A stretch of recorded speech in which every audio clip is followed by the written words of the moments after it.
There are currently about 1.5 million people with learning disabilities and/or autism in the United Kingdom, and 2% of them have severe disabilities, like my brother Bernard. Bernard had a wonderful life. For over 30 years, he lived in an amazing village community called Stanley Grange in Lancashire.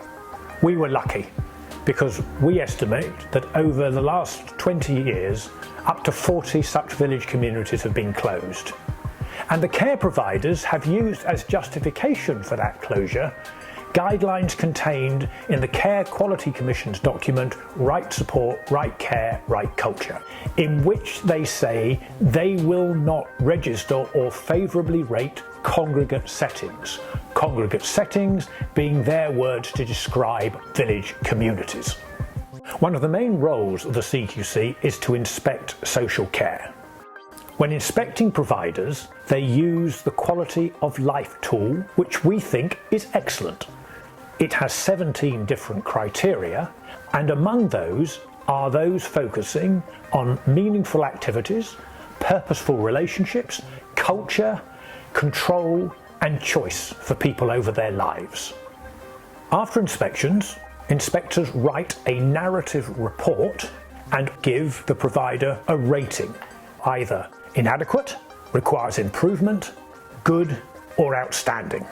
However, inspectors are not allowed to give congregate settings an outstanding rating. This is because in Right Support, Right Care, Right Culture, it states we will not register or favourably rate congregate settings.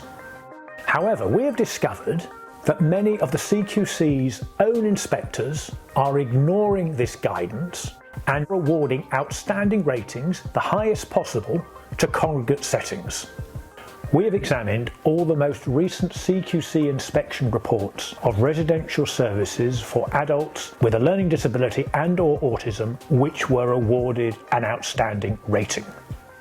Nearly 30% were in congregate settings, and a further 21% were in settings where more than 6 people lived, and that is another setting that the CQC condemn.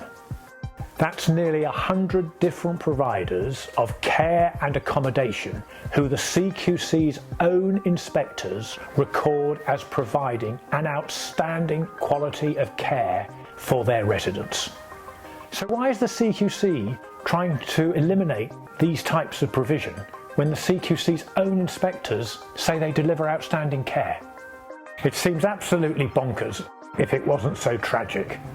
By doing this, the CQC is denying very vulnerable and severely disabled people with learning disabilities the care and accommodation that they need.